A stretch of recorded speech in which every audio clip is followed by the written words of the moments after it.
Tonight, I learned that an entire town can appear in America without anyone remembering it existed. I'm a night shift security guard, nothing special. I watch cameras, I drink bad coffee, I try not to fall asleep. My job is in a quiet office park off the highway. I've driven the same route for 5 years. Same gas station, same exits, same sad flickering billboards nobody reads anymore. But last night, at exactly 3:17 a.m., my GPS added a new stop. A town I had never seen before. A town no one at work could remember. Its name was simple, American, forgettable, Redpine. Population 3,172. Coordinates locked. Distance 17 miles from my office. But here's the thing. On every paper map in that building, on every printed road chart pinned to the break room wall, Redpine didn't exist. I checked the laminated evacuation map by the door. I checked the county road atlas in my glove box, the one my dad gave me before he passed. Just empty forest where Redpine was supposed to be. Only the screens knew it was real, and screens don't just make things up, do they? I thought it was a glitch. So I did what any bored night guard would do at 3:17 in the morning. I zoomed in. Redpine had streets, store names, a hospital, even reviews, like it was any other town somebody had visited and complained about online. I clicked on the town hall listing. 3 stars, 1 review, from a user with no profile picture, no history, no other posts anywhere. The review said, "Parking is terrible. Also, stop ignoring us, Ethan."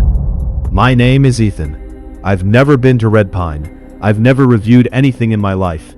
I don't even leave reviews for restaurants I actually go to. I checked the cameras.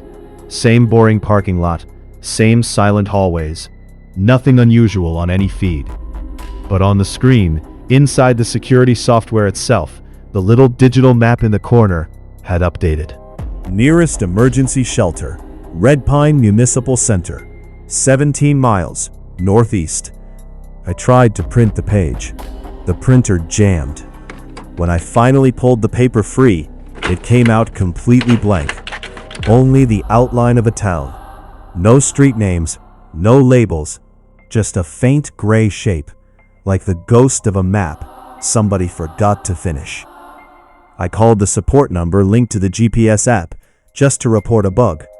The automated voice said, "Thank you for contacting Redpine support." Redpine, not the company name, not the app I actually downloaded 3 years ago. Then in that same calm customer service voice, it said something that shouldn't have been possible. "Ethan, you're late." The line went dead. I sat there staring at my phone for a long time. Long enough for the coffee maker to finish its cycle and switch itself off. Long enough for my hands to stop shaking, mostly. It knew Redpine's forecast. Partly cloudy, 61 degrees, typical for this time of year in Redpine. I tried a food delivery app. 3 restaurants in Redpine, all open, all with real menus, all with reviews mentioning my name. I tried my location sharing app, the one my mother insists I keep on, so she always knows I'm safe. For 11 seconds, my location read Redpine Office Park. Then it flipped back to normal. 11 seconds. I checked the timestamp twice. Every digital system on Earth seemed to agree that Redpine was real, and had always been real, and that I belonged there. Only paper disagreed. Only paper, and my own memory still said no. At 3:17 a.m. again, because of course it was, I broke one rule. I left my post. The highway was dead.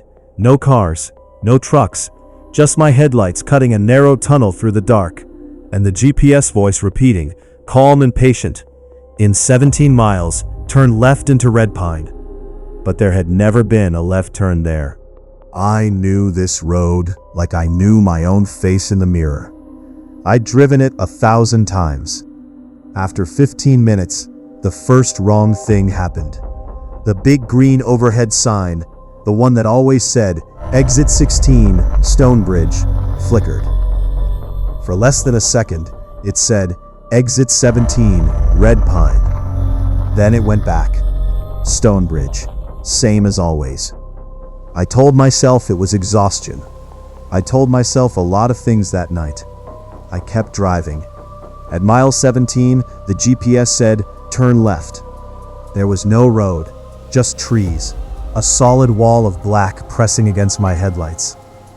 I slowed down anyway. As my car rolled to a stop, the trees seemed to shift, like a video buffering in real life, one frame stuttering into the next. And there it was, a narrow, freshly paved road. No streetlight, no sign, no weathering, no cracks, no faded lane paint. Just new, like it had been poured into existence an hour before I arrived. I turned in. My radio died instantly, mid-song. My phone lost all signal. No bars, no emergency SOS, nothing. But the GPS stayed on. The little blue arrow kept moving, steady and sure, into a town that hadn't existed the day before. The houses along the entrance road all had their porch lights on, every single one. Curtains half open, like someone had just stepped away from the window seconds before my headlights hit the glass. A woman was watering her lawn at 3:17 in the morning. She waved at me like she'd known me for years. I didn't recognize her face, but something underneath my confusion recognized her wave. The specific way her hand moved, like muscle memory that wasn't mine yet. Every clock I passed, a bank sign, a church tower, a diner window, showed the exact same time. 3:17. Frozen. Or maybe just accurate, in a way nothing else in my life had been. Redpine looked exactly like any small American town. A diner, a pharmacy, a barber shop with a spinning pole that had clearly never stopped spinning. Not once, not ever. An old movie theater with a neon sign, half the letters burned out. Except tonight, every single letter glowed. It felt less like a town, more like a set, built for one specific audience, me. My phone finally found signal, but the carrier name at the top of the screen didn't say what it usually said. It read Redpine. I opened my photo gallery with hands that didn't feel like mine anymore. It had changed. Pictures from my childhood, birthday parties, a camping trip, my high school graduation. They all had the same landmark somewhere in the background, small and easy to miss if you weren't looking for it. A red water tower, with one word painted on the side, Redpine. I had never seen that water tower in my life, until tonight. It was almost 3:30 in the morning, and she answered on the second ring, wide awake, like she'd been waiting.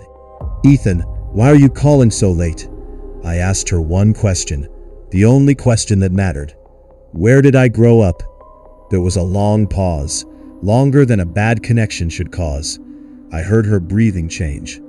Then she said gently, like this was a conversation we'd had 100 times before, "Don't start this again. You know we left Redpine for your own good." My lungs forgot how to work. "I've never lived in Redpine," I whispered. The line crackled, not static, something closer to a held breath. My mother's voice shifted slightly, softer, different, like someone else was gently, patiently pushing her aside from the inside. "You have always lived in Redpine, Ethan." The call dropped. I called my old college roommate next. He remembered Redpine too. Said we used to skip class and drive out there for the diner's milkshakes. She remembered a version of our first date that took place on Redpine's Main Street, under a neon sign that in her memory had never once flickered. Every person I trusted was quietly, calmly rewriting my past to make room for a town that had appeared on a Tuesday. I looked down at my badge, clipped to my uniform. Security officer, Redpine facility. The logo on my own uniform patch had changed too. I hadn't felt it happen. I hadn't felt anything happen. That was the worst part. None of it hurt. It just updated. Like an app running quietly in the background of my life. I walked to the center of town. The red water tower loomed above me, fresh paint gleaming under a streetlight. No rust, no age. Like it had just been added to the sky an hour ago, specifically for me to look up and see it. Below it, a small hand-painted sign read, "Welcome back, Ethan." The wind stopped completely. Every sound in Redpine, the hum of the streetlights, the distant buzz of a vending machine outside the pharmacy, even my own heartbeat, started to feel like it was coming from speakers. Not from the world, from somewhere behind the world. I opened my camera one more time. My home screen had changed again. No more city photos. No more office selfies with coworkers whose names I'd never bothered to learn. Just one album. Redpine, always.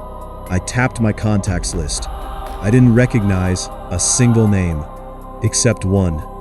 Town admin, Redpine. I dialed. The call connected instantly, before it even finished the first ring. The voice on the other end sounded like the same calm, automated support line from earlier that night, but smoother now, warmer. "Ethan, you finally came home." "What are you?" I whispered.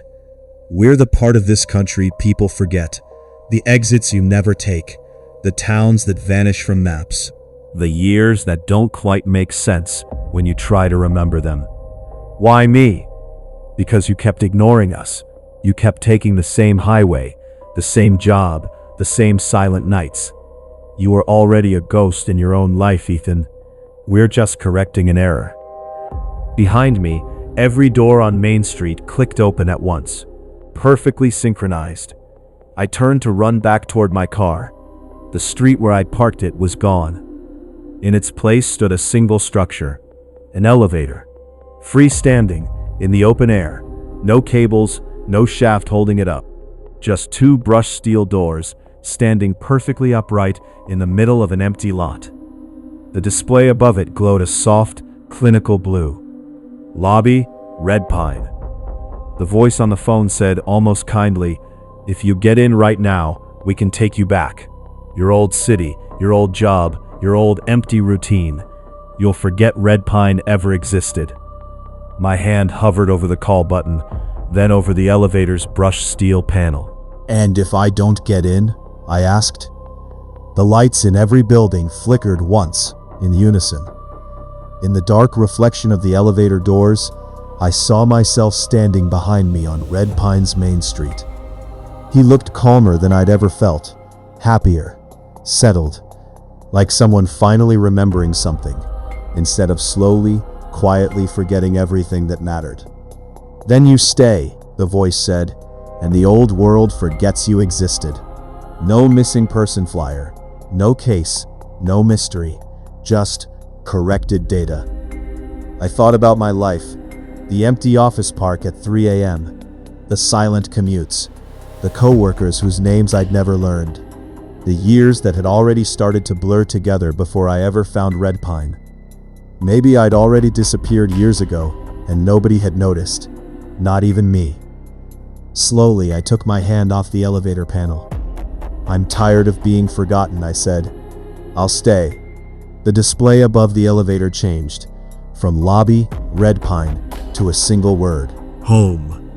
The voice on the phone smiled through the wires. Somehow, a voice can smile. "Welcome back, Ethan."